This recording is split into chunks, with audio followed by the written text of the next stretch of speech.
नमस्कार दोस्तों, स्वागत है आपका स्टडी फॉर सिविल सर्विसेज में। यदि स्टडी फॉर सिविल सर्विसेज के छात्र हैं तो ये वाला टेलीग्राम जरूर ज्वाइन करके रखिए। यूट्यूब चैनल में हमारे साथ है तो भी ये वाला टेलीग्राम ज्वाइन करना बहुत ज्यादा जरूरी है। सारे नोटिफिकेशन, सारे अपडेट, सारे मोस्ट इंपोर्टेंट पिक्स, सारा रिवीजन सब कुछ यहाँ पे बताया जाता है। टेस्ट को ध्यान से अटेम्प्ट करिए और बताइए कितना स्कोर आपने किया है, कितने सही किए हैं टोटल क्वेश्चन में से। सभी लोग अपना अपना स्कोर जरूर कमेंट करिए। देखिए ये हमारा एससीएस डेली क्विज चैनल है, इसमें डेली क्विज होती है, बिल्कुल फ्री में, इसको जरूर ज्वाइन कर लीजिएगा। ये हमारा इंस्टाग्राम का पेज है, इसको जरूर फॉलो कर लीजिएगा। Study for civil dot services करके अगर आप इंस्टाग्राम में सर्च करेंगे तो आपको मिल जाएगा। वीडियो के डिस्क्रिप्शन में इसकी लिंक दी हुई है। इसमें आप स्टोरी सेक्शन जरूर देखते रहा करिए, प्लस इसमें हाईलाइट्स आते रहते हैं और प्लस पोस्ट आती रहती है, इनको जरूर फॉलो करते रहिए। Hello friends, welcome to study for civil services. दोस्तों, यहाँ पर हम लोग लोअर पीसीएस मेंस के लिए जो टेस्ट सीरीज हमारे यहाँ चल रही थी उसके फुल लेंथ टेस्ट को डिस्कस कर रहे हैं। आज हमारा मॉक टेस्ट 7 है। इससे पहले के 6 टेस्ट ऑलरेडी चैनल पे अपलोड किए जा चुके हैं। यदि आपने अभी तक नहीं देखे हैं तो वो भी जाकर के आप देख लें। फ्रेंड्स, यहाँ पर 200 क्वेश्चंस का पूरा टेस्ट है, जिसमें आपको GS, science, Hindi, computer, math और रीजनिंग, इन सभी सेक्शंस के आप कह सकते हैं सेक्शन वाइज क्वेश्चंस मिलेंगे, जिसमें हम लोग मैथ और रीजनिंग सेक्शन को डिस्कस नहीं करेंगे। मैथ और रीजनिंग जो क्वेश्चंस होंगे वो उनके आंसर्स मेरे द्वारा आपको बता दिए जाएंगे। मैथ और रीजनिंग को आपको स्वयं करना होगा। मैथ के अगर कोई क्वेश्चन है जिसमें कुछ इंपॉर्टेंट ट्रिक है तो वो मेरे द्वारा बस यहाँ पर बताई जाएगी। अगर आपको कोई इशू होता है क्वेश्चन सॉल्व करने में तो कमेंट सेक्शन में आप क्वेश्चन नंबर कोड करके वो पूछ सकते हैं। हमारा जो मैथमेटिक्स या रीजनिंग के एक्सपर्ट हैं उसका रिजोल्यूशन वहाँ पर आपको दे देंगे। तो फ्रेंड्स, स्टार्टिंग के जो 25 क्वेश्चन है, पहला सेट हमारा रीजनिंग का है, तो उसको हम लोग अभी डिस्कस नहीं करेंगे।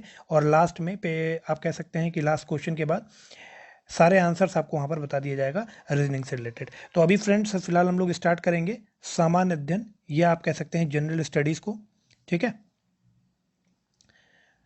तो फ्रेंड्स पहला क्वेश्चन यहाँ पर दिया हुआ है कि फरवरी 2021 में केंद्रीय स्वास्थ्य मंत्री डॉक्टर हर्षवर्धन ने किस राज्य में मोन मेडिकल कॉलेज की आधारशिला रखी? The union health minister doctor Harshvardhan laid down the foundation stone of Mon Medical College in February 2021 in which state?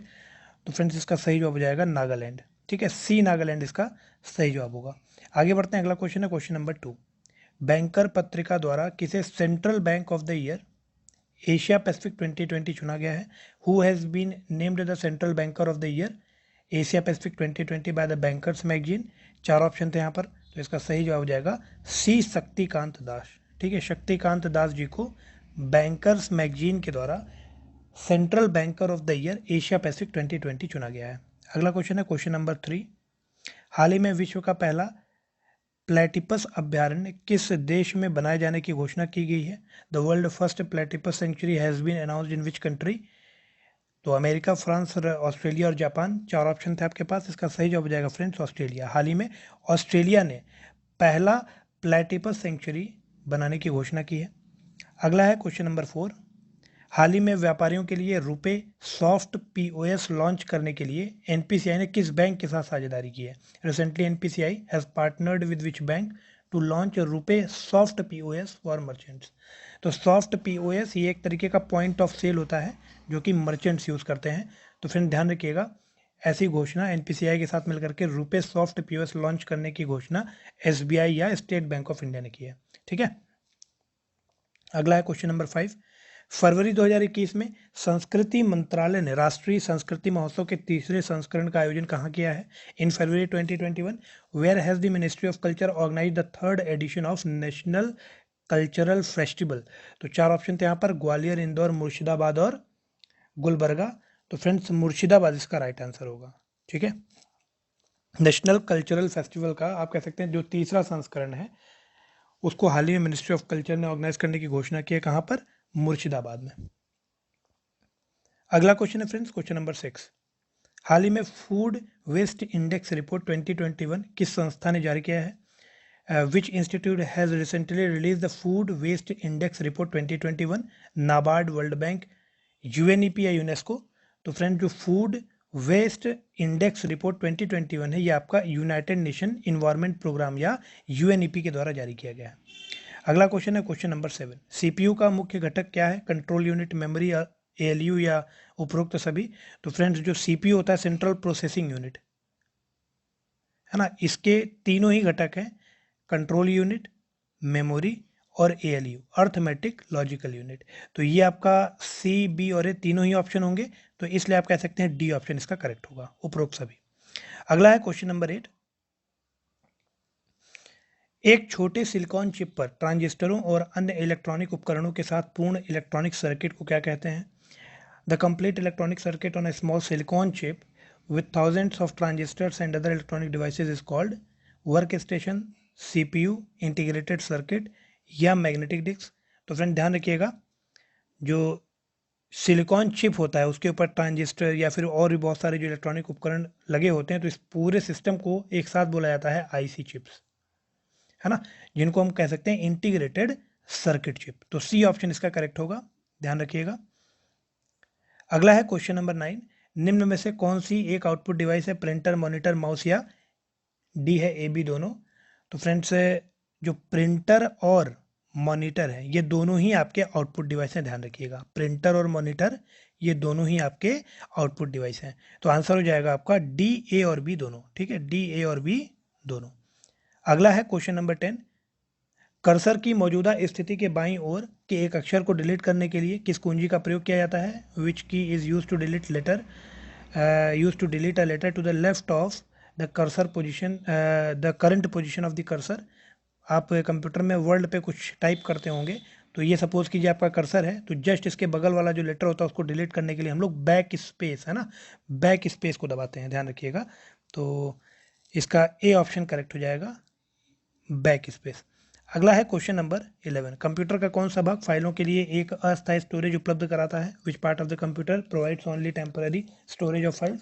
Rome memory, RAM memory, hard drive या मदरबोर्ड?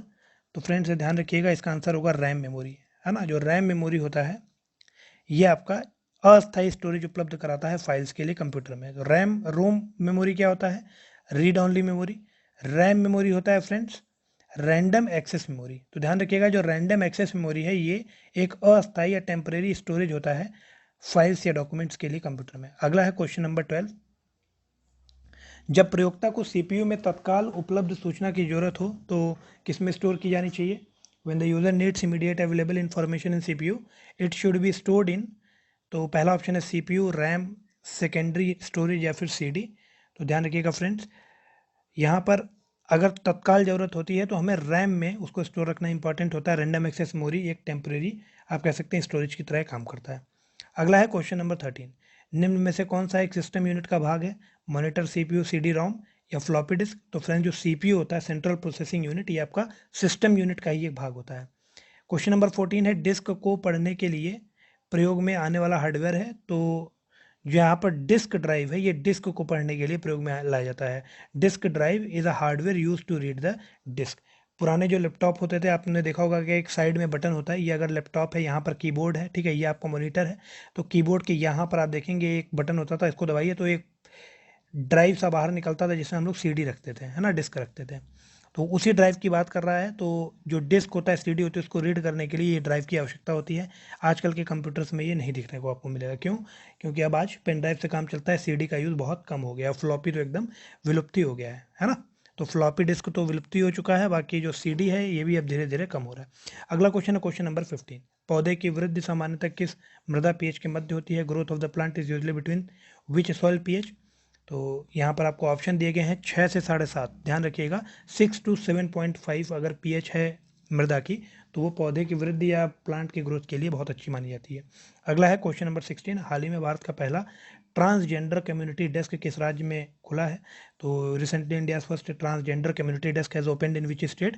तो आंसर हो जाएगा फ्रेंड्स इसका सी, तेलंगाना, ठीक है। हाल ही में तेलंगाना में पहला ट्रांसजेंडर कम्युनिटी डेस्क खोला गया है। अगला है क्वेश्चन नंबर 17, उत्तर प्रदेश में निम्न में से किस क्षेत्र में लाल मिट्टियाँ पाई जाती हैं? आगरा, मथुरा, एटा, मैनपुरी, सीतापुर, बाराबंकी, मिर्जापुर, झांसी? तो फ्रेंड जो मिर्जापुर और झांसी एरिया यहाँ पर आपको रेड सॉइल मिलती है उत्तर प्रदेश के अंतर्गत। तो डी ऑप्शन इसका करेक्ट हो जाएगा। अगला है क्वेश्चन नंबर 18, हथनी कुंड परियोजना किस नदी पर स्थित है? गंगा, यमुना, सरयू या रामगंगा? तो फ्रेंड जो हथनी कुंड परियोजना है ये आपकी यमुना नदी पे है, ध्यान रखिएगा। और यमुना किस नदी की ट्रिब्यूटरी है? गंगा नदी की ट्रिब्यूटरी है। राइट बैंक है या लेफ्ट बैंक है? तो ये आपकी राइट बैंक ट्रिब्यूटरी है यमुना नदी गंगा की, ठीक है।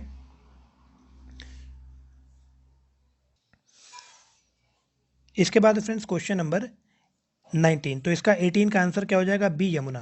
क्वेश्चन नंबर 19 देख लेते हैं, उत्तर प्रदेश की एकमात्र परमाणु विद्युत ऊर्जा केंद्र नरोरा की प्रथम इकाई कब चालू हुई थी? 4 ऑप्शन दिए गए हैं आपको। When did the first unit of Narora the only atomic power station in Uttar Pradesh become operational? तो इसका ऑप्शन हो जाएगा फ्रेंड्स 1989। जो पहली यूनिट थी नरोरा की, ये आपकी 1989 में स्टार्ट की गई थी। ये इंडिया का ये उत्तर प्रदेश का एकमात्र परमाणु विद्युत ऊर्जा केंद्र है। ठीक है, तो कमेंट सेक्शन में जल्दी से आप लोग कमेंट करके बता दीजिए कि जो नरोरा एटॉमिक पावर प्लांट है ये किस जिले में स्थित है, उत्तर प्रदेश में किस डिस्ट्रिक्ट में स्थित है। जल्दी से कमेंट सेक्शन में कमेंट करके आप लोग इसे बता दीजिए। अगला है फ्रेंड्स क्वेश्चन नंबर 20। सुरहाताल पक्षी विहार कहाँ अवस्थित है? आजमगढ़, हरदोई, प्रतापगढ़ या बलिया? तो जो सुरहाताल पक्षी विहार है फ्रेंड्स, ये आपका डी बलिया में स्थित है, ध्यान रखिएगा। ठीक है, बलिया सुरहाताल जो बर्ड सेंचुरी है ना, ये आपकी बलिया में लोकेटेड है। अगला है क्वेश्चन नंबर 21। ठुमरी गायिका गिरिजा देवी का संबंध किससे है? आगरा घराने से, बनारस घराने से, किराना घराने से या फिर लखनऊ घराने से? तो फ्रेंड जो ठुमरी गायिका गिरिजा देवी हैं, इनका संबंध है बनारस घराने से। ठीक है, तो बनारस घराना इसका आंसर हो जाएगा, फ्रॉम बनारस घराना, बी ऑप्शन करेक्ट होगा। अगला है क्वेश्चन नंबर 22। हिंदू मुस्लिम एकता का प्रतीक सुलह कुल उत्सव का उत्तर प्रदेश में कहाँ पर आयोजन किया गया? Where is the reconciliation festival a symbol of Hindu Muslim unity organised in Uttar Pradesh? Meerut, Aligarh, Lucknow, Agra? तो फ्रेंड्स का आंसर हो जाएगा डी, आगरा। ठीक है, जो सुलह कुल फेस्टिवल है, सुलह कुल उत्सव है, ये आपका हिंदू मुस्लिम यूनिटी के लिए आगरा में आयोजित किया गया था, ध्यान रखिएगा। अगला है क्वेश्चन नंबर 23। 2011 की जनगणना के अनुसार सर्वाधिक दशकीय वृद्धि दर वाला जिला कौन सा है? थाने, पटना, कुरंग कुमे, गाजियाबाद? तो 2011 की जनगणना के अनुसार जो डिस्ट्रिक्ट का हाईएस्ट डिजिटल ग्रोथ रेट वाला वो है आपका कुरम्ब कुमे, ये आपका अरुणाचल प्रदेश में स्थित है। और इसका जो दशकीय वृद्धि दर है, मतलब जो डिजिटल ग्रोथ रेट है, वो 111.01% है। ठीक है, तो ये इंडिया का आप कह सकते हैं सर्वाधिक दशकीय वृद्धि दर वाला जिला है, जो कि अरुणाचल प्रदेश में स्थित है, कुरम्ब कुमे। ठीक है, कुरंग कुमे। अगला है क्वेश्चन नंबर 24। भारत का दूसरा सबसे अधिक जनघनत्व वाला केंद्र शासित प्रदेश कौन सा है? Which is the second most populous union territory of India? Delhi, Puducherry, Chandigarh, Lakshadweep? तो यहाँ पर फ्रेंड्स इसका सही आंसर हो जाएगा चंडीगढ़। ठीक है, दिल्ली के बाद चंडीगढ़ भारत का दूसरा सबसे अधिक जनघनत्व वाला केंद्र शासित प्रदेश है। दिल्ली की बात करें तो दिल्ली का आपका है 11,320, चंडीगढ़ का है फ्रेंड्स 9,258। ठीक है, तो 9,258 के साथ जो चंडीगढ़ है आपका भारत का दूसरा सबसे अधिक जनघनत्व वाला केंद्र शासित प्रदेश है, आफ्टर दिल्ली। अगला है क्वेश्चन नंबर 25।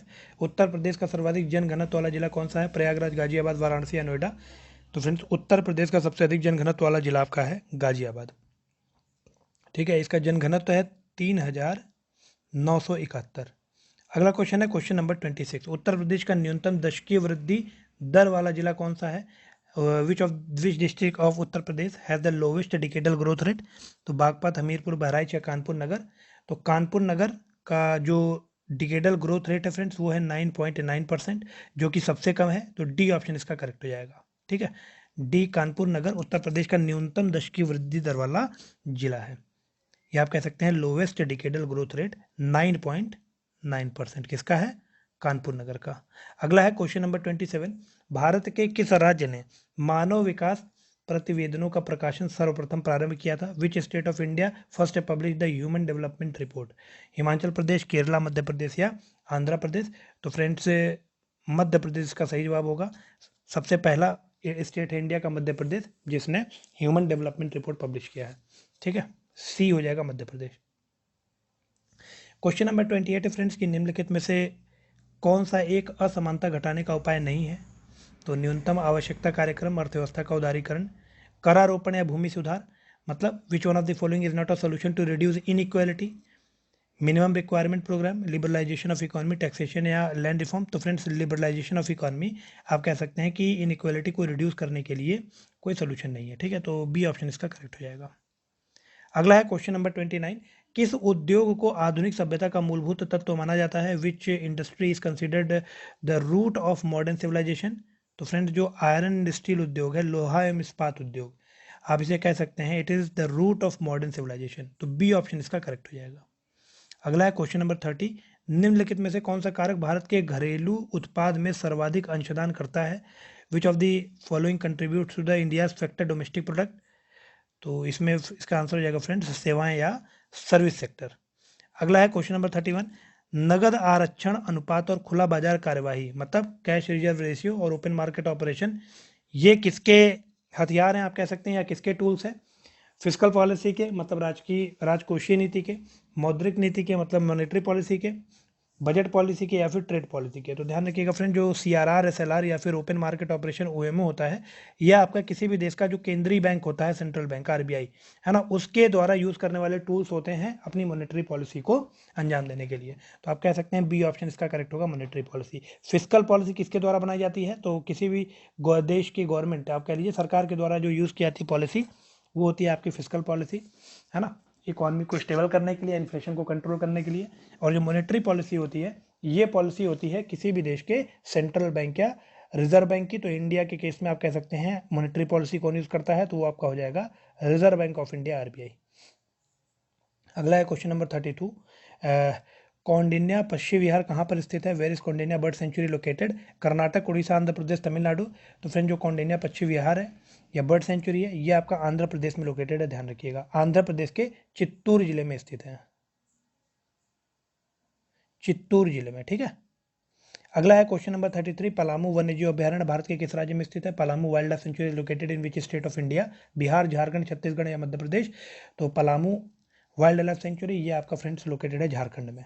बी ऑप्शन इसका करेक्ट हो जाएगा, ठीक है। अगला क्वेश्चन है क्वेश्चन नंबर 34। निम्नलिखित में से कौन सी प्रजाति पारिस्थितिकी तंत्र की हानि से तुरंत प्रभावित होती है? Which of the following species is immediately affected by the ecological system damage? तो इसका ऑप्शन हो जाएगा फ्रेंड्स संकेतक प्रजातियां या फिर इंडिकेटिव स्पीसीज, ध्यान रखिएगा, ठीक है। अगर कोई भी इकोलॉजिकल डैमेज होता है, इकोलॉजिकल सिस्टम में डैमेज होता है, तो सबसे पहले कौन प्रभावित होता है? वो आपकी होती हैं संकेतक प्रजातियां। उसके बाद फ्रेंड्स अगला क्वेश्चन है कि प्रवाल भित्तियों की वृद्धि के लिए निम्न में से कौन सी प्रमुख आवश्यकताएं हैं? Which of the following are necessary condition for the growth of coral reefs? पहला है प्रकाशीय स्थितियां, क्लियर लाइट कंडीशन। दूसरा है स्वच्छ एवं अवसाद रहित जल, मतलब क्लीन एंड डिप्रेसेंट वाटर। और फिर तीसरा लिखा हुआ है 6% तक समुद्री लवणता, मरीन सैलिनिटी ऑफ 6%। मतलब बात की जा रही है कि कोरल रीफ के ग्रोथ के लिए कौन सी कंडीशन अच्छी रहेगी? तो ये जो मरीन सैलिनिटी है 6%, आप इसी को रिमूव कर दीजिए। तो थर्ड स्टेटमेंट आप रिमूव करेंगे तो यहाँ पे ये दो स्टेटमेंट चले गए, 2 और 4 100% करेक्ट होगा। आपको देखना है कि पहला स्टेटमेंट सही है कि नहीं, तो बिल्कुल सही है। क्लियर लाइट कंडीशन बहुत आवश्यक होती है, तो ए ऑप्शन इसका करेक्ट हो जाएगा, ठीक है। देखिए हमने डी ऑप्शन पढ़ा ही नहीं, जो चौथा ऑप्शन है वो पढ़ा ही नहीं, लेकिन आंसर आ गया। और इसी मोड में आपको एग्जाम में क्वेश्चन करना है। देखिए आपके सामने अगर 4-5 इन्फॉर्मेशन लिखी हो और आपको अगर कुछ इन्फॉर्मेशन हो जो 100% पता हो, तो आप पहले उनसे एलिमिनेशन मेथड यूज करना स्टार्ट कर दिया करें, है ना, तो क्वेश्चन सही होने की प्रोबेबिलिटी ज़्यादा हो जाती है। तो फ्रेंड, जो प्रवाल भित्ति या कोरल रीफ्स होती है, उनके डेवलपमेंट के लिए जो मेन नेसेसिटीज है वो क्या है? सबसे पहला है क्लियर लाइट कंडीशन, प्रकाशीय स्थितियां, स्वच्छ एवं अवसाद रहित जल, मतलब क्लीन एंड डिप्रेसेंट वाटर। और तीसरा कंडीशन आप कह सकते हैं कि जो उष्ण कटिबंधीय समुद्री जल होता है उसका तापमान 20 से 21 डिग्री सेंटीग्रेड तक होना चाहिए, ठीक है। क्योंकि अगर टेम्परेचर बहुत ज़्यादा होगा तो आपकी कोरल ब्लीचिंग की कंडीशन डेवलप होने लगती है। उसके बाद फ्रेंड्स अगला क्वेश्चन है क्वेश्चन नंबर 36। परितंत्र की घटती उत्पादकता के संबंध में उनका निम्नलिखित में से कौन सा अनुक्रम सही है? In order of decreasing productivity of ecosystem, which of the following sequence of them is correct? तो इसमें फ्रेंड जो आपका सी ऑप्शन है ये आपका करेक्ट है, मैंग्रोव, घास स्थल, झील और महासागर, ठीक है। अगला है क्वेश्चन नंबर 37। अशोक के शिलालेखों को पढ़ने वाला प्रथम अंग्रेज कौन सा था? तो आप सभी को पता है, सबसे पहले जो अशोकन एडिक्ट थे उनको किसने पढ़ा था, या अशोकन इंस्क्रिप्शन को जेम्स प्रिंसेप ने। अगला है क्वेश्चन नंबर 38। हड़प्पा कालीन स्थलों में अभी तक किस धातु की प्राप्ति नहीं हुई है? तांबा, स्वर्ण, चांदी, लोहा। तो जो हड़प्पा काल के लोग थे वो आयरन से परिचित नहीं थे, ध्यान रखिएगा। और कॉपर को तो तुरंत ही आप इंक्लूड कर लीजिए, क्योंकि जो हड़प्पा सभ्यता आपकी इंडस वैली सिविलाइजेशन, इसको चालकोलिथिक एज भी कहा जाता है, ध्यान रखिएगा, है ना। ब्रोंज एज या चालकोलिथिक एज का इंटरमीडिएट जोन। तो इसलिए तांबा, स्वर्ण और चांदी ये तीनों ही थे, लेकिन लोहा नहीं था, ध्यान रखिएगा। तो 38 का आंसर क्या हो जाएगा? D option. अगला है फ्रेंड्स क्वेश्चन नंबर 39। निम्नलिखित कथनों पर विचार कीजिए। पहला लिखा हुआ है कि शिवाजी के शासन की मुख्य विशेषता अष्ट प्रधान थी, बिल्कुल सही है। The main features of the Shivaji rule was अष्ट प्रधान। दूसरा लिखा है कि औरंगजेब ने राजा जय सिंह को शिवाजी के खिलाफ भेजा था, जिसके फलस्वरूप पुरंदर की संधि हुई थी। तो बिल्कुल सही बात है, 1665 में आप कह सकते हैं औरंगजेब ने जय सिंह को शिवाजी के खिलाफ भेजा था, और पुरंदर की संधि हुई थी आपकी 1665 में। तो दोनों स्टेटमेंट यहाँ पर सही लिखे हुए हैं, तो आंसर हो जाएगा सी, बोथ 1 एंड 2, ठीक है। अगला है फ्रेंड्स क्वेश्चन नंबर 40, बीवी का मकबरा कहाँ पर स्थित है? वेयर इज बीवी का मकबरा लोकेटेड? लाहौर, दिल्ली, आगरा, औरंगाबाद? तो फ्रेंड जो बीवी का मकबरा है ये आपका औरंगाबाद में मौजूद है और इसे औरंगजेब ने बनवाया था, ध्यान रखिएगा। ठीक है, अगला क्वेश्चन है फ्रेंड्स क्वेश्चन नंबर 41, 2020 तक दुनिया का सबसे बड़ा क्रिकेट स्टेडियम किस शहर में स्थित होगा? तो अहमदाबाद, भारत। ठीक है, 2020 तक दुनिया का सबसे बड़ा क्रिकेट स्टेडियम अहमदाबाद, भारत में स्थित होगा। ध्यान रखिएगा 2020 तक की बात की जा रही है। ठीक है, अगला क्वेश्चन है क्वेश्चन नंबर 42, निम्न में से सही कथन का चयन करना है। अखिल भारतीय ट्रेड यूनियन कांग्रेस की स्थापना 1920 में की गई थी और दूसरा स्टेटमेंट लिखा हुआ है कि लाला लाजपत राय इसके प्रथम अध्यक्ष बने थे। तो बिल्कुल सही बात है, जो अखिल भारतीय ट्रेड यूनियन कांग्रेस है जिसको इंटक भी कहा जाता है ना, इसकी स्थापना आप कह सकते हैं कि भारत में जो व्यापार संघ के आंदोलन चल रहे थे 1920 में, तो 1920 में इसकी स्थापना हुई थी अखिल भारतीय ट्रेड यूनियन कांग्रेस की। और जो पहले अध्यक्ष बने थे वो बने थे आपके लाला लाजपत राय, है ना। और आप कह सकते हैं कि अगर पूछा जाए पहले सचिव कौन थे, फर्स्ट सेक्रेटरी, तो वो थे आपके चमनलाल, है ना। तो अगर अखिल भारतीय ट्रेड यूनियन कांग्रेस की बात की जाए तो 1920 बना था, पहले अध्यक्ष थे लाला लाजपत राय और पहले सचिव थे चमनलाल। अगला है फ्रेंड, तो दोनों स्टेटमेंट यहाँ पर सही लिखे हुए, तो आंसर क्या हो जाएगा? सी। अगला है क्वेश्चन नंबर 43, निम्नलिखित कथनों पर विचार कीजिए। हिंदुस्तान रिपब्लिकन एसोसिएशन की स्थापना 1924 में की गई थी, पहला स्टेटमेंट है। तो बिल्कुल सही बात है, जो हिंदुस्तान रिपब्लिकन एसोसिएशन की स्थापना हुई थी वो आपकी 1924 में कानपुर में हुई थी, ध्यान रखिएगा, है ना, कानपुर में हुई थी। और जो क्रांति आप कह सकते हैं कानपुर के क्रांतिकारी युवक थे उसमें आपके राम प्रसाद बिस्मिल, योगेश चंद्र चटर्जी और सचिंद्र सन्याल, और इनके साथ कुछ और भी क्रांतिकारी इसमें शामिल थे। तो इसकी स्थापना भगत सिंह द्वारा की गई थी, ये स्टेटमेंट गलत हो जाएगा। तो कौन कौन इससे एसोसिएटेड था? आपके राम प्रसाद बिस्मिल, योगेश चंद्र चटर्जी और सचिंद्र सन्याल। ठीक है, भगत सिंह इसमें शामिल नहीं थे। तो आप कह सकते हैं कि केवल एक, है ना, ए ऑप्शन इसका करेक्ट होगा। अगला क्वेश्चन है फ्रेंड्स क्वेश्चन नंबर 44, केंद्र सरकार ने उड़ान योजना के तहत कितने नए विमान यातायात मार्गों को मंजूरी दी है? तो 780, ध्यान रखिएगा 780। उड़े देश का आम नागरिक योजना है उड़ान, है ना। तो इसके तहत 780 नए विमान यातायात मार्गों को मंजूरी दी गई है सेंट्रल गवर्नमेंट के द्वारा। क्वेश्चन है 45, और निम्न कथनों पर आपको विचार करना है। पहला लिखा हुआ है कि 17वीं लोकसभा में महिलाओं का प्रतिशत बढ़कर लगभग 14% हो गया है, और इसी में लिखा हुआ है दूसरा स्टेटमेंट कि भारतीय संसद में महिलाओं का प्रतिशत बांग्लादेश की महिला संसद से अधिक है। तो बहुत ज़्यादा फैक्चुअल क्वेश्चन है, इसलिए इसको आप लोग याद कर लें क्योंकि हाल ही में ये न्यूज़ में था। तो वैसे तो इसका आंसर देखिए क्या होगा, आंसर हो जाएगा इसका ए। ठीक है, केवल एक सही होगा। एक्चुअली में 14% एग्जैक्ट नहीं था, ये आपका 14.3 था, लेकिन लगभग यहाँ लग गया है, तो ये पहला स्टेटमेंट तो सही हो गया। दूसरा स्टेटमेंट लिखा हुआ है कि भारतीय संसद में महिलाओं का प्रतिशत बांग्लादेश की महिला संसद से अधिक है। तो भारतीय संसद में महिलाओं का प्रतिशत बांग्लादेश की महिला सांसदों से 21% कम है, ध्यान रखिएगा 21% कम है। तो दूसरा स्टेटमेंट गलत लिखा हुआ है, तो इसका आंसर क्या होगा? 45 का हो जाएगा आपका ए, केवल एक। ठीक है, ए ऑप्शन इसका करेक्ट होगा। अगला है क्वेश्चन नंबर 46, निवेश और समृद्धि पर कैबिनेट समिति की अध्यक्षता कौन करता है? Who chairs the cabinet committee on investment and growth? तो फ्रेंड्स इसका आंसर होगा सी, प्राइम मिनिस्टर, प्रधानमंत्री चेयर करते हैं cabinet committee on investment and growth को। ठीक है, अगला है क्वेश्चन नंबर 47, निम्न कथनों पर विचार कीजिए। हाल ही में नेशनल पीपल्स पार्टी को राष्ट्रीय पार्टी के रूप में मान्यता मिली है, बिल्कुल सही है, अभी न्यूज़ में था, आपको पता होगा। किसी भी पार्टी को राष्ट्रीय पार्टी का दर्जा देने की शक्ति भारतीय संसद के पास होती है। तो फ्रेंड्स हाल ही में नेशनल पीपल्स पार्टी को राष्ट्रीय पार्टी के रूप में मान्यता दी गई है, और राष्ट्रीय पार्टी की मान्यता देने का जो अधिकार या पावर होता है वो आपका इलेक्शन कमीशन के पास होता है, ना कि पार्लियामेंट के पास। तो दूसरा स्टेटमेंट गलत हो जाएगा, पहला सही है। तो आंसर हो जाएगा ए, केवल एक, ध्यान रखिएगा। ठीक है, जो नेशनल पार्टी का दर्जा दिया जाता है या स्टेटस दिया जाता है, ये किसके द्वारा दिया जाता है? ये आपका इलेक्शन कमीशन ऑफ इंडिया के द्वारा दिया जाता है, ना कि पार्लियामेंट के द्वारा। तो फ्रेंड जल्दी से आप लोग कमेंट करके कमेंट बताइएगा कि इलेक्शन कमीशन ऑफ इंडिया भारतीय संविधान के किस अनुच्छेद में वर्णित है? इलेक्शन कमीशन ऑफ इंडिया भारतीय संविधान के किस अनुच्छेद में वर्णित है, ये आपको नीचे कमेंट सेक्शन में कमेंट करके बताना है। अगला क्वेश्चन है फ्रेंड्स क्वेश्चन नंबर 48, हाल ही में महिलाओं को बढ़ावा देने के लिए विमेन विल वेब प्लेटफॉर्म किसने लॉन्च किया है? Who has recently launched women will web platform to promote women? Google, Instagram, Twitter या फिर फेसबुक? तो ध्यान रखिएगा फ्रेंड्स, हाल ही में गूगल के द्वारा women will web platform launch किया गया है टू प्रमोट वुमेन। ठीक है, तो गूगल इसका सही जवाब होगा, ए ऑप्शन करेक्ट होगा। अगला क्वेश्चन है क्वेश्चन नंबर 49। तो फ्रेंड्स, जीएसपी अमेरिका की सबसे बड़ी और पुरानी व्यापार वरीयता योजना है। पहला स्टेटमेंट लिखा हुआ है। दूसरा है कि इसको अमेरिका के व्यापार अधिनियम 1974 के अंतर्गत शुरू किया गया था। और तीसरा स्टेटमेंट लिखा है कि भारत इसका सबसे बड़ा लाभार्थी है ना। तो फ्रेंड्स, ये तीनों ही स्टेटमेंट सही हैं। एक रिपोर्ट में मेंशन थे इसलिए क्वेश्चन में डाला गया है। तीनों ही स्टेटमेंट करेक्ट है, ध्यान रखिएगा। तो इसलिए इसको आपको पता होना चाहिए कि जो जीएसपी है ये आपकी अमेरिका की सबसे बड़ी और पुरानी व्यापार वरीयता योजना है, और इसको अमेरिका के व्यापार अधिनियम 1974 के अंतर्गत शुरू किया गया था। भारत इसका सबसे बड़ा लाभार्थी रहा है। ठीक है,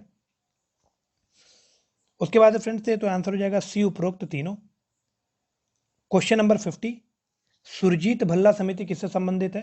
तो सुरजीत भल्ला समिति ये आपका ट्रेड एक्सपोर्ट से रिलेटेड है, ध्यान रखिएगा। ठीक है, सुरजीत भल्ला कमेटी जो है ये आपका ट्रेड एक्सपोर्ट से रिलेटेड है। अगला है क्वेश्चन नंबर 51, निम्न कथनों पर विचार कीजिए। भारतीय उद्योग परिसंघ एक सरकारी संगठन है। Consider the following statements. पहला लिखा हुआ है कि federation of Indian industry is government organisation. ठीक है, पहला लिखा हुआ है। दूसरा है कि इट वॉज स्टेब्लिश्ड इन 1991, इसकी स्थापना 1991 में की गई थी। तो बिल्कुल गलत लिखा हुआ है, 95 में की गई थी। ठीक है, तो दूसरा गलत हो गया। और जो भारतीय उद्योग परिसंघ या फेडरेशन ऑफ इंडियन इंडस्ट्री है यह आपका सरकारी नहीं होकर के बल्कि एक गैर सरकारी और गैर लाभकारी संगठन है, ध्यान रखिएगा। तो आप कह सकते हैं कि ये non governmental and non profitable organisation है। ठीक है, तो जो Indian federation of Indian industry है FII, ये आपका क्या है? Non governmental non for profit organisation. ठीक है, तो इसका आंसर क्या हो जाएगा? इसका आंसर हो जाएगा डी, इनमें से कोई नहीं। डी ऑप्शन इसका करेक्ट होगा। अगला है क्वेश्चन नंबर 52, नंदन नीलकड़ी समिति किससे संबंधित है? तो नंदन नीलकड़ी समिति ये आपका फ्रेंड्स डिजिटल लेन देन से रिलेटेड है। ठीक है, डिजिटल ट्रांजैक्शन से रिलेटेड कौन सी कमेटी है? नंदन नीलकणी कमेटी। ठीक है, उसके बाद फ्रेंड्स अगला क्वेश्चन नंबर 53, 75वें जन औषधि केंद्र का उद्घाटन किस राज्य में किया गया है? तो 75वें एक्चुअली कहना चाह रहे हैं, तो यहाँ पर आंसर हो जाएगा फ्रेंड्स मेघालय, है ना। मेघालय में आप कह सकते हैं 75वें जन औषधि केंद्र का उद्घाटन किया गया है। तो यहाँ पर करेक्ट कर लीजिएगा, 75th जन औषधि केंद्र का उद्घाटन किस राज्य में हुआ है? तो ये आपका हो जाएगा मेघालय। ठीक है, अगला क्वेश्चन है क्वेश्चन नंबर 54, निम्न में से किस राज्य की सीमा भूटान से लगती है? तो असम, पश्चिम बंगाल, सिक्किम, मेघालय, त्रिपुरा और अरुणाचल प्रदेश, ये आपके ऑप्शंस थे। तो ध्यान रखिएगा, एक तो हो जाएगा आपका असम, फिर आपका हो जाएगा पश्चिम बंगाल, सिक्किम और अरुणाचल प्रदेश। मेघालय और त्रिपुरा की जो सीमा होती है वो भूटान से नहीं लगती है। तो 4 और 5 को ये आपको एलिमिनेट करना था। तो यहाँ से ये 3 ऑप्शन चले जाएंगे क्योंकि इन तीनों में 4 मौजूद है। आपके पास ऑप्शन बच गया बी, 1, 2, 3 और 6। ठीक है, तो इसका आंसर हो जाएगा बी, 1, 2, 3 एंड 4, 6। अगला क्वेश्चन है क्वेश्चन नंबर 55, निम्न में से किस देश की सीमा अटलांटिक महासागर से नहीं लगती है? तो घाना, टोगो और लाइबेरिया, ये तीनों ही फ्रेंड्स आप कह सकते हैं कोस्टल स्टेट्स हैं अटलांटिक महासागर में, और ये तीनों किस कॉन्टिनेंट में हैं? तो घाना, टोगो, बेनिन और सबसे नीचे लाइबेरिया। आप कह सकते हैं, नीचे नहीं होगा, घाना, टोगो, बेनिन ये लाइन से हैं, और ऊपर आपका लाइबेरिया है, और आप कह सकते हैं बरकाना फासो जो है ना, इसकी सीमा नहीं लगती है। ये आप कह सकते हैं लैंड लॉक्ड कंट्री बन जाता है। तो सी ऑप्शन इसका करेक्ट हो जाएगा। पूछा गया था किस देश की सीमा अटलांटिक महासागर से नहीं लगती है, तो फ्रेंड्स इसका आंसर हो जाएगा बरकाना फासो। ठीक है, अगला क्वेश्चन है क्वेश्चन नंबर 56, हाल ही में यंग ग्लोबल लीडर की WEF सूची में किस अभिनेत्री को शामिल किया गया है? Which actress has been recently included in the WEF list of young global leaders?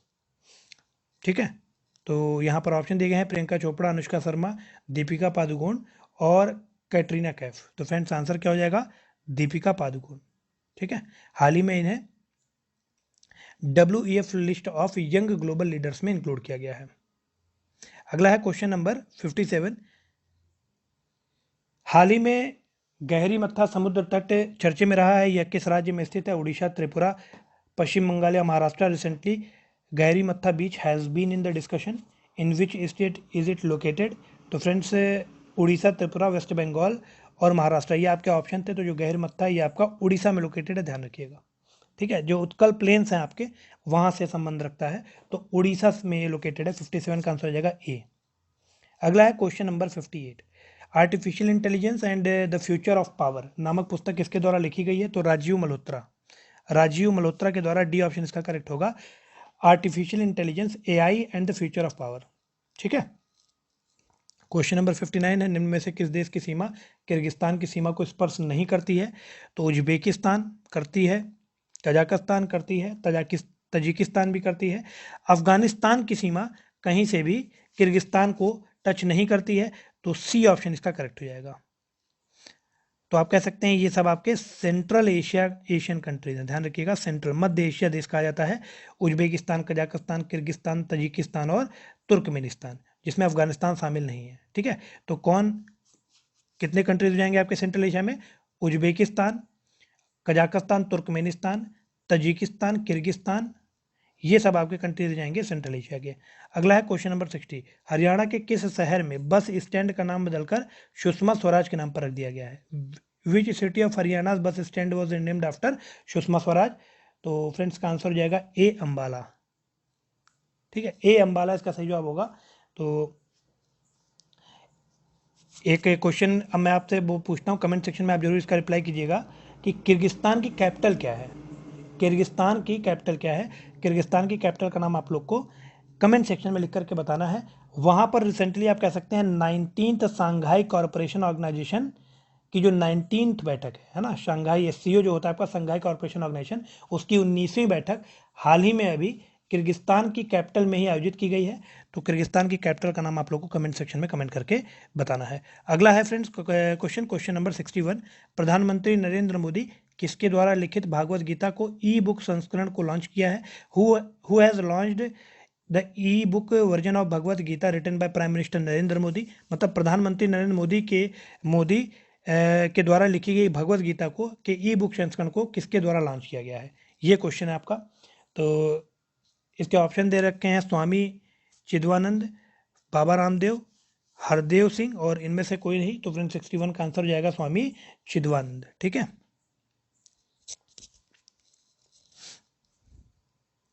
अगला क्वेश्चन है friends question number 62, 63rd Grammy award में किस सिंगर को 28वीं बार इस अवार्ड को अपने नाम किया है? Which singer has won this award for 28th times at 63rd Grammy award? Lady Gaga, Rajni Jose, Beyonce Knowles और श्रेया घोषाल।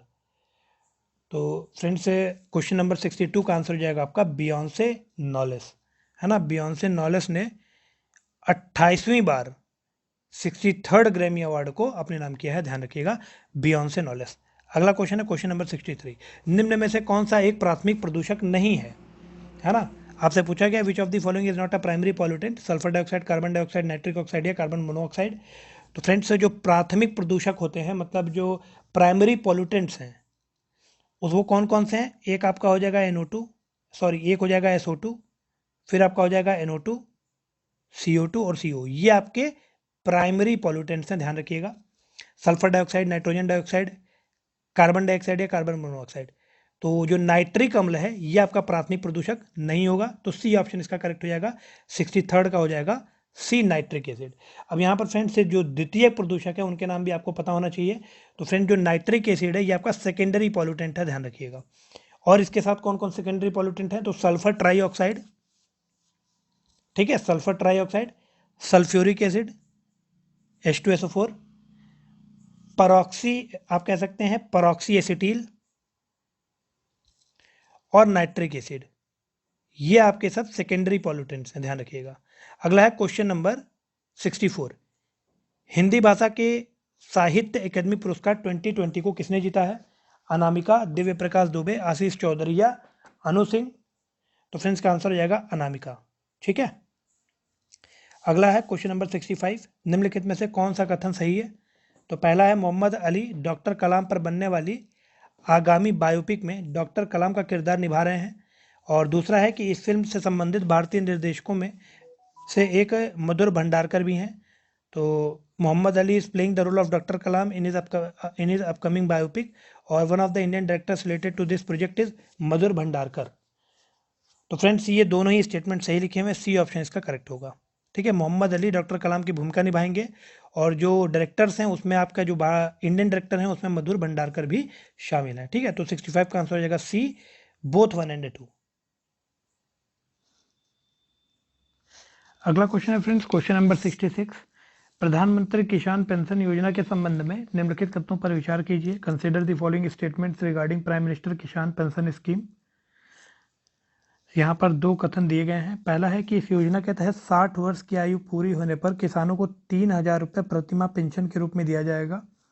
और दूसरा स्टेटमेंट लिखा हुआ है कि इस योजना में शामिल होने के लिए किसान की आयु 18 से 50 वर्ष के बीच होनी चाहिए। Under this scheme on completion of 60 years of age, ₹3,000 per month will be given to the farmers as pension, and the farmer should be between 18 to 50 years of age to get benefits in this scheme or to get benefited in this scheme। तो friends दूसरा statement इसमें गलत लिखा हुआ है, पहला सही है कि 60 वर्ष की आयु पूरी होने के बाद किसान को 3,000 रुपये प्रतिमाह पेंशन के रूप में दिया जाएगा। पहला स्टेटमेंट इसमें सही है पीएम किसान पेंशन स्कीम में। लेकिन जो दूसरा स्टेटमेंट है कि जो किसान की आयु है वो 18 से 50 वर्ष नहीं होगा, 18 से 40 वर्ष। ठीक है, 18 से 40 वर्ष की आयु होनी चाहिए किसान की। तो दूसरा स्टेटमेंट हमारा गलत हो जाएगा, आंसर हो जाएगा ए ऑप्शन ओनली 1। अगला है क्वेश्चन 67। हाल ही में किस कंपनी ने भारत में डिजी पाइवॉट नामक सेवा शुरू की है? Which company has recently launched a service called DigiPivot in India? Microsoft, Instagram, Facebook और Google। तो फ्रेंड्स DigiPivot जो योजना है, ये आप कह सकते हैं जो DigiPivot प्लेटफॉर्म है, ये आपका गूगल का है, ध्यान रखिएगा। ठीक है, तो 67 का डी हो जाएगा। अगला क्वेश्चन है क्वेश्चन नंबर 68। सही कथन का चुनाव करना है। राष्ट्रीय स्मारक प्राधिकरण शहरी आवास मंत्रालय के अंतर्गत आता है। National monument authority comes under the ministry of housing and urban affairs, और इसका गठन 2005 में किया गया था। It was formed in 2005। तो फ्रेंड्स डी ऑप्शन इसका करेक्ट होगा, नन ऑफ द अबव। दोनों स्टेटमेंट यहाँ पर गलत लिखा हुआ है। पहला स्टेटमेंट है जो राष्ट्रीय स्मारक प्राधिकरण जो है ये आपका संस्कृति मंत्रालय या फिर मिनिस्ट्री ऑफ कल्चर के अंतर्गत आता है, नेशनल मॉन्यूमेंट अथॉरिटी है। उसके बाद फ्रेंड्स इसकी स्थापना कब हुई थी? तो ये 2010 में बनाया गया था, ध्यान रखिएगा। ठीक है, तो 2005 गलत है, 2010 होगा। और ये आपका मूहा के अंतर्गत नहीं आता है, बल्कि आता है मिनिस्ट्री ऑफ कल्चर के अंतर्गत। ठीक है, तो संस्कृति मंत्रालय के अंतर्गत आता है ये, डी ऑप्शन इसका करेक्ट होगा। अगला है क्वेश्चन नंबर 69। विश्व तंबाकू निषेध दिवस किस तिथि को मनाया जाता है? तो 31 मई को मनाया जाता है, ध्यान रखिएगा, बी ऑप्शन करेक्ट होगा। 31 मई को आपका world anti tobacco day observe किया जाता है। ठीक है, अगला है क्वेश्चन नंबर 70। मसाई जनजाति कहाँ पर पाई जाती है? Where is the Maasai tribe found? तो ये आपकी ईस्ट अफ्रीका या पूर्वी अफ्रीका में पाई जाती है। जो मसाई ट्राइब्स हैं ये आपकी ईस्ट अफ्रीका में पाई जाती हैं, ध्यान रखिएगा।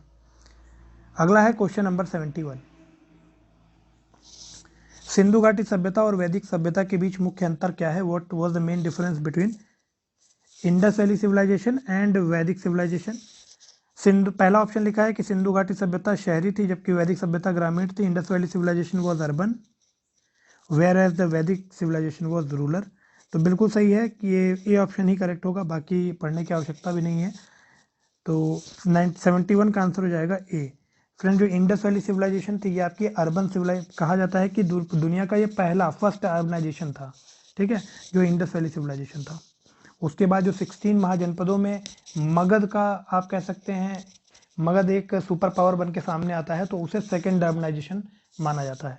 ठीक है, अगला है फ्रेंड्स क्वेश्चन नंबर 72। ऋग्वेद में निहित गायत्री मंत्र किस देवता को समर्पित है? तो अग्नि, सावित्री, सूर्य और Varun. The Gayatri mantra contained in the Rigveda is dedicated to which deity? तो ये फ्रेंड्स सावित्री को डेडिकेटेड है, ध्यान रखिएगा। ठीक है, गायत्री मंत्र आपका सावित्री को डेडिकेटेड है। अगला है क्वेश्चन नंबर 73। भारत में कृषि को दुष्प्रभावित करने वाला सबसे महत्वपूर्ण तत्व क्या है? The most important factor affecting agriculture in India is? तापमान, आर्द्रता, वर्षा या ओलावृष्टि, टेम्परेचर, ह्यूमिडिटी, रेनफॉल या हेल स्टॉर्म। तो फ्रेंड्स जो रेनफॉल होती है, ध्यान रखिएगा, वर्षा है ना, वर्षण जो होती है, रेनफॉल, ये आप कह सकते हैं कि इंडियन एग्रीकल्चर को सबसे ज़्यादा इफेक्ट करती है। क्योंकि जो हमारे यहाँ की एग्रीकल्चर प्रीडोमिनेंटली आप कह सकते हैं कि मॉनसून बेस्ड एग्रीकल्चर हमारे यहाँ किया जाता है ना। तो इसीलिए जो सबसे ज़्यादा आप कह सकते हैं प्रोडक्टिविटी होती है इस सेक्टर की, वो मानसून टाइम में सबसे ज़्यादा होती है। तो वर्षा पे ही सबसे ज़्यादा डिपेंडेंट है इंडिया का एग्रीकल्चर। अगला है कि क्वेश्चन नंबर 74, ब्रह्मपुत्र नदी जब भारत से बाहर बांग्लादेश में बहती है तो उसे जमुना नदी कहा जाता है, ध्यान रखिएगा, ठीक है। सी ऑप्शन इसका करेक्ट होगा।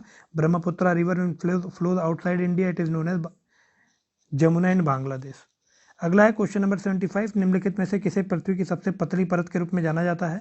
तो friends, crust, mental, core, 3 option है। तो सबसे ऊपरी आप कह सकते हैं सबसे ऊपरी परत पृथ्वी की जो है वो आपकी क्रस्ट है, उसके नीचे आपका मेंटल है और सबसे अंदर आपका कोर मौजूद है। तो सबसे पतली परत आपकी क्रस्ट होती है, ध्यान रखिएगा, भूपर्पटी जिसका पार्ट होता है लिथोस्फीयर।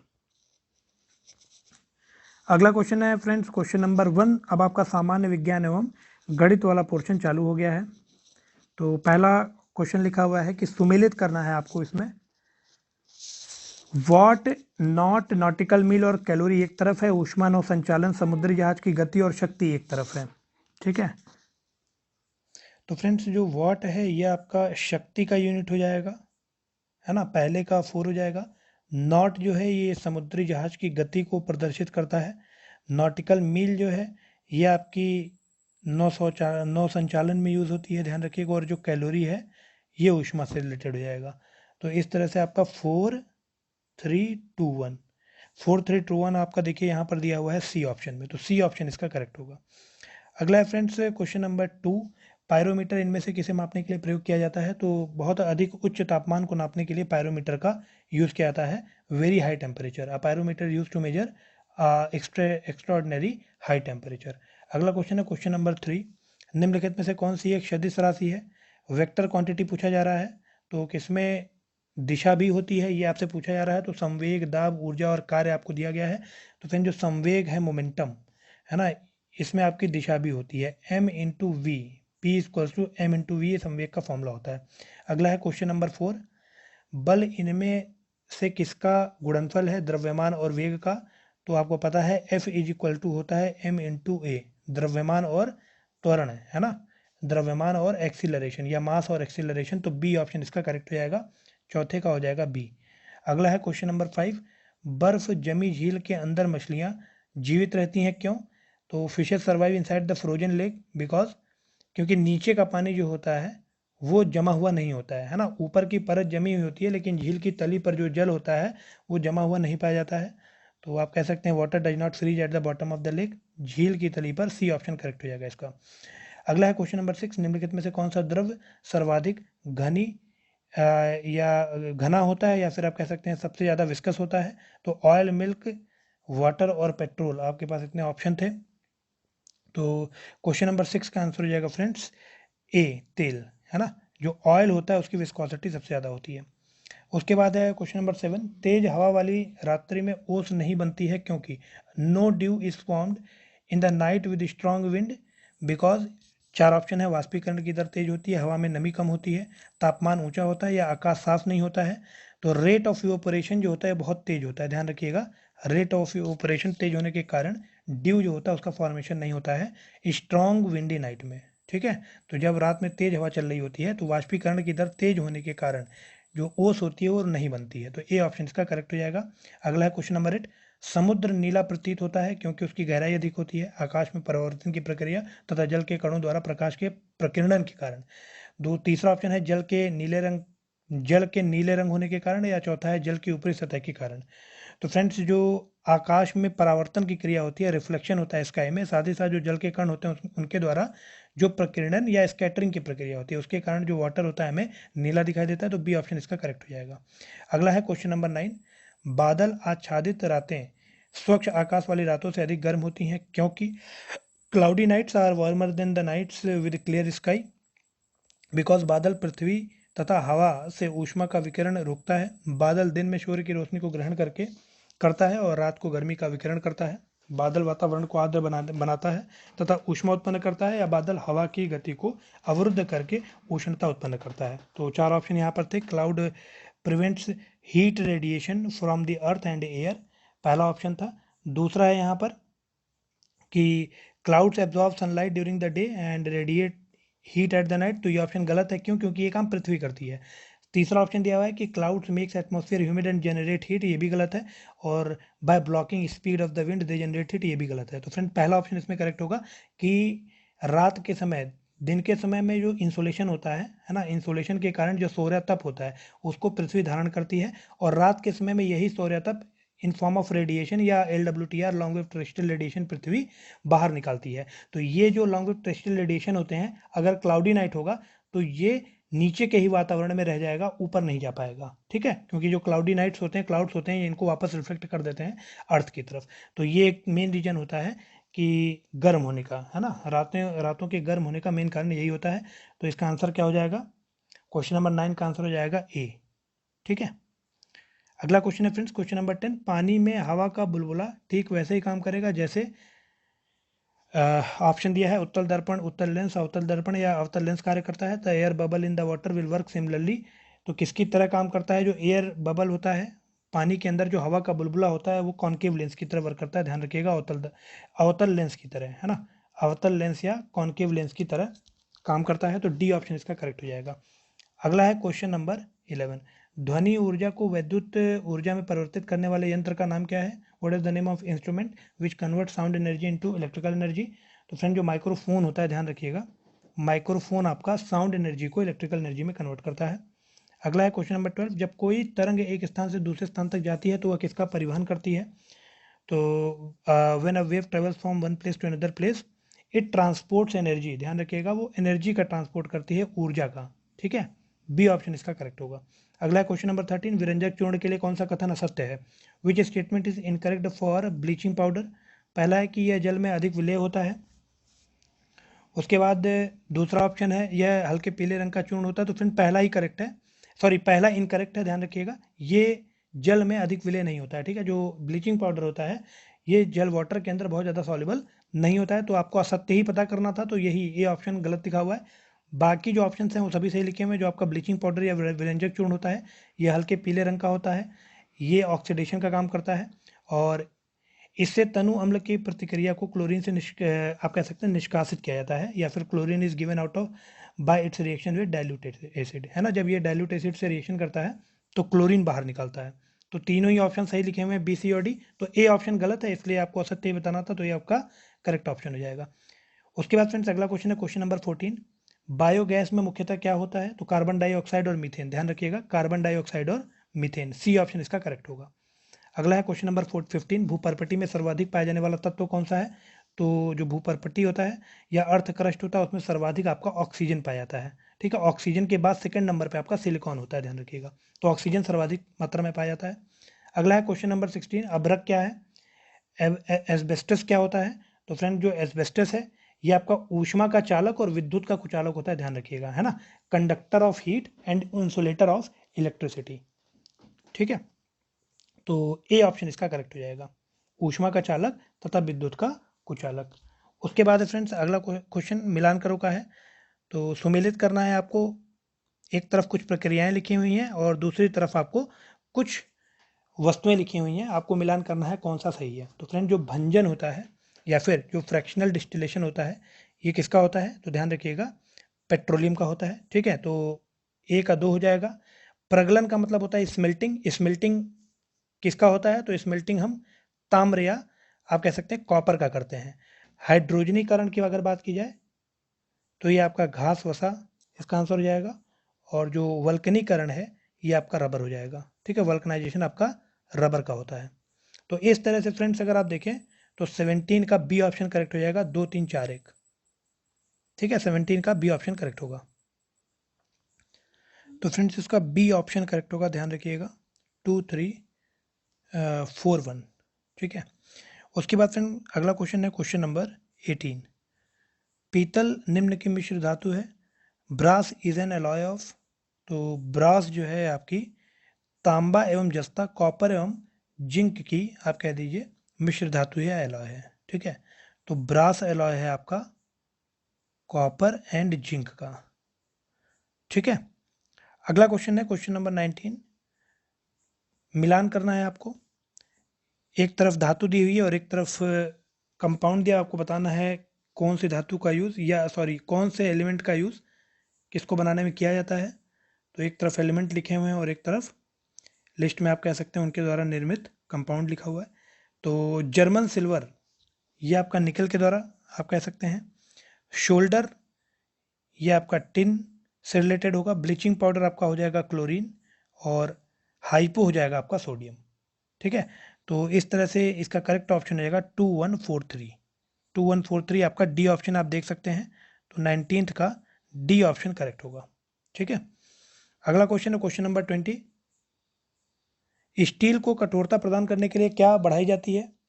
कार्बन की मात्रा, मैग्नीज की मात्रा, सिलिकॉन की मात्रा या फिर क्रोमियम की मात्रा। तो स्टील की कठोरता बढ़ाने के लिए कार्बन की मात्रा को बढ़ाया जाता है, ध्यान रखिएगा। ठीक है, अमाउंट ऑफ कार्बन इंक्रीजेस। अगला क्वेश्चन है क्वेश्चन नंबर 21। ट्यूबलाइट में क्या भरा होता है? तो आप सभी को इस बात का अंदाजा होगा, कई बार ये क्वेश्चन पूछा भी जा चुका है एग्जाम में, तो काफ़ी इंपॉर्टेंट है, तो ध्यान रखिएगा। कम दाब पर argon gas at low pressure, ये आपका ट्यूबलाइट में भरा हुआ होता है। अगला क्वेश्चन है क्वेश्चन नंबर 22। शक्कर के किवड़न से क्या बनता है? What is formed by the fermentation of sugar? तो इथाइल एल्कोहल, ध्यान रखिएगा, इथाइल एल्कोहल C2H5OH। ठीक है, जिसका यूज़ आप कह सकते हैं शराब के बनाने में किया जाता है या फिर जो वायुयान होते हैं उनके ईंधन के रूप में भी इसी का यूज़ किया जाता है। तो इथाइल एल्कोहल का यूज़ करते हैं हम लोग। इथाइल एल्कोहल किससे बनाया जाता है? फर्मेंटेशन ऑफ शुगर से। ठीक है, अगला क्वेश्चन है क्वेश्चन नंबर 23। हरे फलों को कृत्रिम रूप से पकाने के लिए प्रयुक्त गैस कौन सी है? एथिलीन, एसिटिलीन, इथेन या methane. Gas used to artificially cook green beans, है ना। तो इसका सही जवाब हो जाएगा एथिलीन। ए ऑप्शन इसका करेक्ट होगा, इथाइलिन या एथिलीन। ठीक है, अगला क्वेश्चन है क्वेश्चन नंबर 24। निम्न में से कौन सा एक प्राकृतिक बहुलक है? Which of the following is a natural polymer? तो जो सेलुलोज है ये आपका प्राकृतिक बहुलक है, ध्यान रखिएगा। सेलुलोज एक नेचुरल पॉलीमर होता है, बाकी बेकेलाइट, पीवीसी मतलब पॉलीविनाइल क्लोराइड या फिर जो नायलॉन है ये आपका आर्टिफिशियल पॉलीमर होता है। अगला क्वेश्चन है क्वेश्चन नंबर 25। प्रयोगशाला में सर्वप्रथम आनुवांशिक कोड का संश्लेषण किसने किया था? Who first analyse the genetic code in the laboratory? Miller, Khorana, de Vries या फिर कैल्विन? तो फ्रेंड्स इसका सही जवाब हो जाएगा खुराना। ठीक है, जेनेटिक कोड को लेबोरेटरी में सबसे पहले किसने एनालाइज किया था? तो ये इसका आंसर हो जाएगा खुराना। अगला क्वेश्चन है क्वेश्चन नंबर 26। जंतु कोशिका में निम्न में से क्या अनुपस्थित होता है? Which of the following absent in animal cell? तो cell wall made up of cellulose, ये आपके पादप सेल में या प्लांट सेल जो होते हैं उनमें सेल वॉल होता है, ध्यान रखिएगा, है ना। जो जंतु कोशिकाएं होती हैं एनिमल सेल, उनमें आपका सेल वॉल नहीं होता है, सेलुलोज से बना हुआ। अगला क्वेश्चन है क्वेश्चन नंबर 27। बीजों के अंकुरण से किसकी आवश्यकता नहीं होती है? Which of the following is not required during the sprouting of seeds? पानी, वायु, धूप या उपयुक्त तापमान?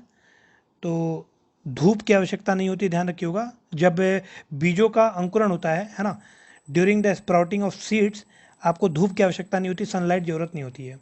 तो सी ऑप्शन इसका करेक्ट हो जाएगा। अगला है क्वेश्चन नंबर 28। यहाँ पर मिलान करना था। प्रकाश संश्लेषण, खनिज उद्धरण और श्वसन, प्रोटीन संश्लेषण, ये एक तरफ दिया हुआ है। Cytoplasm, green leaf, thread, corpuscle और राइबोसोम, ये आपके एक तरफ दिए गए, आपको मिलान करना है। तो सबसे पहले जो प्रकाश संश्लेषण है ये आपका हरित लवक से रिलेटेड हो जाएगा, है ना, जिसको हम लोग ग्रीन लीफ भी कह सकते हैं, फोटोसिंथेसिस ग्रीन लीफ से मिल जाएगा। उसके बाद फ्रेंड्स मिनरल लेवरेज आपका साइटोप्लाज्म से मिल जाएगा। उसके बाद आपका रेस्पिरेटरी है ये आपका थ्रेड कॉर्पस्कल से मिल जाएगा, और जो प्रोटीन सिंथेसिस है ये राइबोसोम में होता है, तो राइबोसोम से इसको मिलान कर देंगे। तो इसका सही मिलान हो जाएगा 2134। 2134 आप देख सकते हैं, सी ऑप्शन इसका करेक्ट होगा। अगला क्वेश्चन है क्वेश्चन नंबर 29। अधोलिखित में किसका तेल हृदय रोगियों के लिए काफ़ी उपयुक्त होता है? Which of the following oil is most suitable for heart patients? तो सूरजमुखी, याद रखिएगा फ्रेंड, जो सनफ्लावर होता है उसका जो ऑयल होता है वो हार्ट पेशेंट्स के लिए सबसे ज़्यादा सुटेबल होता है, सूरजमुखी इसका सही जवाब होगा। अगला क्वेश्चन है क्वेश्चन नंबर 30। द्विनिषेचन की क्रिया क्या होती है? The process of double fertilisation is actually the, तो जो द्विनिषेचन की क्रिया होती है आप कह सकते हैं combination of one male gametes with egg and second with the secondary nucleus. तो यहाँ पर हो जाएगा इसका सही जवाब सी ऑप्शन इसका करेक्ट होगा।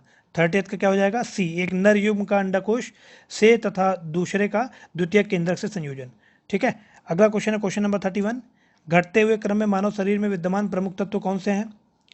तो सबसे ज़्यादा आपका कैल्शियम है, उसके बाद फास्फोरस, फिर गंधक, फिर पोटेशियम और फिर सोडियम। तो सी ऑप्शन इसका करेक्ट हो जाएगा, कैल्शियम, फास्फोरस, सल्फर, पोटेशियम और सोडियम। उसके बाद है फ्रेंड्स क्वेश्चन नंबर 32, मिलान करो वाला क्वेश्चन है। सिलिकॉन कार्बाइड ये आपका हो जाएगा कृत्रिम हीरा, कार्बन तंतु ये आपका हो जाएगा वायुयान, और कार्बन डाइऑक्साइड मतलब आपको पता है कार्बन डाइऑक्साइड आपका प्रकाश संश्लेषण में यूज होता है, और डाइफ्लोरोमीथेन ये आपका प्रशीतक या फिर रेफ्रिजरेंट की तरह इसका यूज़ किया जाता है। ठीक है, तो इसका सही जवाब हो जाएगा 3 4 1 2। 3 4 1 2 आपका बी ऑप्शन है, ध्यान से देखें अगर आप। ठीक है, तो बी ऑप्शन इसका करेक्ट होगा। अगला है क्वेश्चन नंबर 33, किस विटामिन को हार्मोन भी कहा जाता है? तो विटामिन डी जो होता है फ्रेंड्स ये आपका हार्मोन भी कहलाता है, तो डी ऑप्शन करेक्ट हो जाएगा। उसके बाद है अगला मिलान करो, तो एक तरफ लिखा है कशेरुक, फीमर, क्रेनियन और ह्यूमरस, और दूसरी तरफ हाथ 33 कशेरुकाएं, पैर और 8 हड्डियों का बना होता है, तो ये दूसरा ऑप्शन है। तो सबसे पहले अगर वर्टेक्स को हम लोग मिलाएं तो वर्टेक्स आपका मिल जाएगा 33 कशेरुकाएं या वर्टिब्रेट से। उसके बाद जो फीमर है ये पैर की हड्डी होती है, क्रेनियम ये आपका 8 हड्डियों से मिलकर के बना होता है, और जो ह्यूमरस होता है ये आपका आर्म की हड्डी होती है, ध्यान रखिएगा। तो इसका सही मिलान हो जाएगा 2 3 4 1। 2 3 4 1 आपका बी ऑप्शन करेक्ट हो जाएगा। बी ऑप्शन करेक्ट होगा क्वेश्चन नंबर 34 के लिए। उसके बाद फ्रेंड्स अगला क्वेश्चन है इसमें क्वेश्चन नंबर 35, निम्नलिखित में से किस इंस्टीट्यूट का नाम बदलकर पूर्व केंद्रीय मंत्री मनोहर पर्रिकर के नाम पर रख दिया गया है? Which of the following institute has been renamed after the former union minister Manohar Parrikar. तो इसमें 4 ऑप्शन आपको दिए गए हैं, तो यहाँ पर ऑप्शन हो जाएगा आपका ए। ध्यान रखिएगा, जो IDSA है, institute for defence studies and analysis, institute for defence studies and analysis IDSA, इसका नाम बदल करके आप कह सकते हैं केंद्रीय मंत्री मनोहर पर्रिकर के नाम पर रख दिया गया है। उसके बाद क्वेश्चन नंबर 36 है, ये भी मिलान करो के ऊपर है। बाह्य कंकाल, कशेरुका, सर्वाधिक लंबी अस्थि और सैलिड जोड़, ये एक तरफ लिखा हुआ है। तो जो बाह्य कंकाल है ना, मतलब एक्सटर्नल स्केलेटन है, ये आपका मिल जाएगा नेल से, नाखून से। कशेरुका मतलब वर्टिब्रल जो है ये आपका मिल जाएगा एक्सेल से, मतलब अच्छिए से। सर्वाधिक लंबी अस्थि मतलब लॉन्गेस्ट बोन आपका कौन सा है? तो ये आपका मिल जाएगा फीमर से, जो कि पैर की हड्डी होती है। और सैलिड जोड़ जो मतलब सैडल जॉइंट है ये आपका हो जाएगा थंब से मिल जाएगा। ठीक है, तो ए ऑप्शन से। तो इस तरह से जो मिलान करो बना 2 3 4 1, बी ऑप्शन इसका करेक्ट हो जाएगा 36 का। अगला है क्वेश्चन नंबर 37, राष्ट्रीय बागवानी मेला 2020 से संबंधित सही कथन का आपको चयन करना था। यह मेरा 5 फरवरी से 8 फरवरी 2020 तक बेंगलुरु में आयोजित हुआ, तो बिल्कुल सही है। दूसरा स्टेटमेंट है कि वर्ष 2020 का यह मेला बागवानी कृषि को उद्यम बनाती है हुई थीम पर आधारित है, दूसरा स्टेटमेंट भी सही है, थीम भी करेक्ट लिखा हुआ है।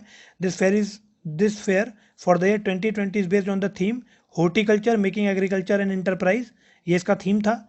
तीसरा लिखा है कि जो Indian council of horticulture research है बेंगलुरु में, was established in the year 1978। तो फ्रेंड्स इसकी स्थापना 1967 में हुई थी, ध्यान रखिएगा 1967 में। तो तीसरा स्टेटमेंट गलत हो जाएगा, इसका बी 1 और 2 ओनली करेक्ट होगा। अगला क्वेश्चन है क्वेश्चन नंबर 38। तो यहाँ क्वेश्चन नंबर 38 से हमारे मैथ्स के क्वेश्चन स्टार्ट हो गए हैं, तो आंसर मेरे द्वारा आपको यहाँ पर बताया जाएगा, आपको इन क्वेश्चंस को स्वयं करना होगा। तो 38 नंबर क्वेश्चन का आंसर हो जाएगा फ्रेंड्स 36 मतलब डी। उसके बाद 39 नंबर क्वेश्चन है, इसका आंसर हो जाएगा सी 37.5%। 40th क्वेश्चन है फ्रेंड्स, इसका आंसर हो जाएगा सी AY/BX। 41 नंबर क्वेश्चन है, इसका आंसर हो जाएगा सी। 42 का आंसर हो जाएगा यहाँ पर 13% सी। 43 क्वेश्चन है, इसका आंसर हो जाएगा आपका सी।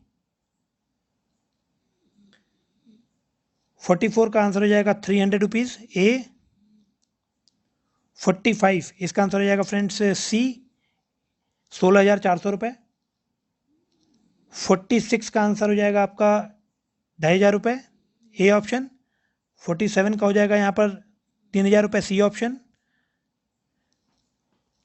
48 का आंसर हो जाएगा आपका 60 लीटर, बी।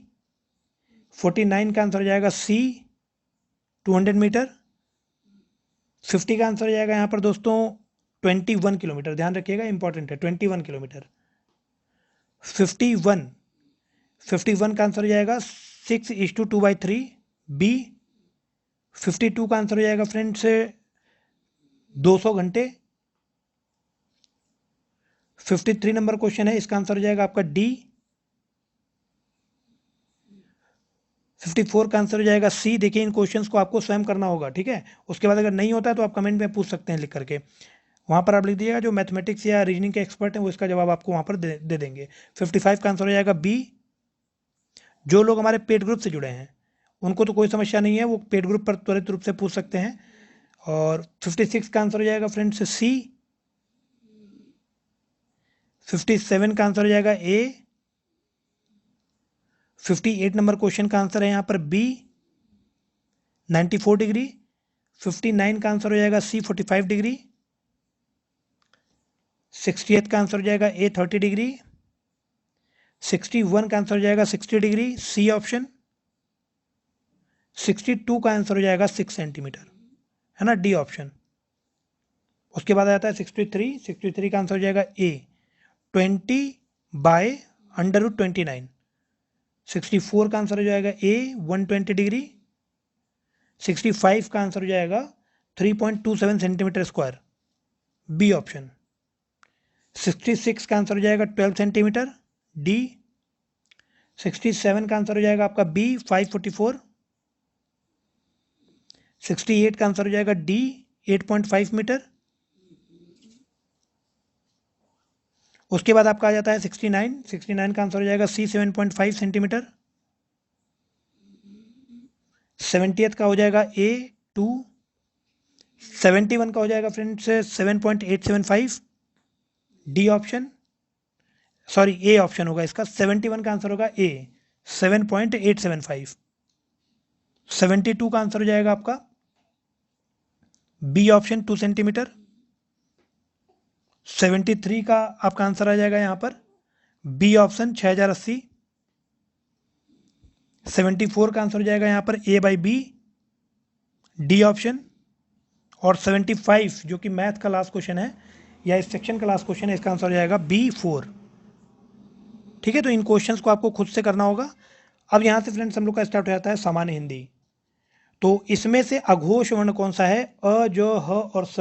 तो ध्यान रखिएगा जो स है छोटा सा, यह आपका अघोष वर्ण है। जिन व्यंजन वर्णों के उच्चारण में स्वर तंत्रियां झरंकृत नहीं होती हैं, ध्यान रखिएगा, वे अघोष वर्ण कहलाते हैं। तो जो स है आपका, ये आपका अघोष वर्ण हो जाएगा। उसके बाद रीति अनुसार शब्द का संधि विच्छेद पूछा गया, क्या होगा, तो रीति प्लस अनुसार, जिसमें र पे बड़ी की मात्रा होगी और त पे छोटी की मात्रा, मतलब रीति, इस तरह से लिखा जाएगा, रीति प्लस अनुसार, ये होगा संधि विच्छेद। तो आपका ए ऑप्शन करेक्ट हो जाएगा। और यह आप कह सकते हैं यण स्वर संधि है, ठीक है। जो रीति अनुसार है ये आपका यण स्वर संधि है। अगला क्वेश्चन है क्वेश्चन नंबर 3। निम्न में से बहुब्रीहि समास का उदाहरण कौन सा है। तो चतुर्भुज जो है फ्रेंड्स, ये आपका बहुब्रीहि समास हो जाएगा। बहुब्रीहि समास वह होता है जिसमें पूर्व पद व उत्तर पद दोनों ही प्रधान नहीं होते हैं। ध्यान रखिएगा, चतुर्भुज में दोनों ही पद प्रधान नहीं है, बल्कि आप कह सकते हैं कि दोनों मिलकर किसी तीसरे पद की व्याख्या करते हैं। तो इस तरह से जो चतुर्भुज है ये आपका बहुब्रीहि समास हो जाएगा, सी ऑप्शन। चौथा क्वेश्चन देख लेते हैं। चौथा है आपका आंशिक शब्द में प्रत्यय क्या है। तो इक प्रत्यय है आंशिक में, ध्यान रखिएगा, इक प्रत्यय, ठीक है, सी ऑप्शन करेक्ट हो जाएगा। प्रत्यय शब्द के बाद में लिखता है उपसर्ग आपका सबसे पहले लग जाता है। पांचवा क्वेश्चन है फ्रेंड्स, कपाट का तद्भव शब्द कौन सा होगा। तो किवाड़, ध्यान रखिएगा, कपाट का तद्भव क्या हो जाएगा, किवाड़, बी ऑप्शन। क्वेश्चन नंबर 6 है, वह बहुत अच्छा लड़का है में वह कौन सा सर्वनाम है। तो आप कह सकते हैं कि निश्चयवाचक सर्वनाम, है ना, आप निश्चित रूप से कह सकते हैं कि वह बहुत अच्छा लड़का है, तो यह आपका निश्चयवाचक सर्वनाम हो जाएगा, ए ऑप्शन करेक्ट होगा छठे का। उसके बाद 7वें में मार शब्द का पर्यायवाची क्या होगा। तो मार शब्द का पर्यायवाची आपका हो जाएगा अनंग, ध्यान रखिएगा, डी ऑप्शन। अगला है क्वेश्चन नंबर 8, घर का पर्यायवाची शब्द क्या होगा। और मार के अगर कुछ अन्य पर्यायवाची की बात करें फ्रेंड्स तो काम, ठीक है, काम भी मार का पर्यायवाची होगा। कंदर्प भी मार का पर्यायवाची होगा। मदन, और आप कह सकते हैं मनमथ, मनमथ है ना, मनोज, मनजिज है ना, मनसिज, और फिर केतन, ये सारे ही आपके मार के पर्यायवाची होंगे, ध्यान रखिएगा। उसके बाद घर का पर्यायवाची क्या होगा, तो डी ऑप्शन गे है। घर के अन्य पर्यायवाची की अगर हम बात करें तो भवन, सदन, आयतन, निलय, ग्रह, धाम या आवास, ये आपके सारे घर के पर्यायवाची होंगे। अगला है फ्रेंड्स, संपन्नता का विलोम शब्द क्या होगा, तो संपन्नता का विलोम हो जाएगा आपका निर्धनता, ठीक है, बी ऑप्शन इसका करेक्ट हो जाएगा। उसके बाद फ्रेंड्स क्वेश्चन नंबर 10 का है, अल्पज्ञ का विलोम क्या होगा, अल्पज्ञ का विलोम होता है सर्वज्ञ, तो सी ऑप्शन करेक्ट हो जाएगा। अंबुज, अंबुद का अर्थ क्या होता है, तो अंबुज, अंबुद का अर्थ होता है कमल और बादल, ठीक है। इसके बाद है क्वेश्चन नंबर 12, किसी कथन पर सहमत होना के लिए सार्थक शब्द क्या होगा, किसी कथन पर सहमत होना के लिए सार्थक शब्द हो जाएगा सहमति, ध्यान रखिएगा, डी ऑप्शन, ठीक है। उसके बाद है क्वेश्चन नंबर 13, श्रुति लिपि का सही वर्तनी चुनिए, तो इसको आप ऐसे लिख सकते हैं, श्रुत लिपि, तो श्रुत लिपि आपका देखिए लिखा हुआ है ऑप्शन डी में, ठीक है, तो डी ऑप्शन इसका करेक्ट हो जाएगा।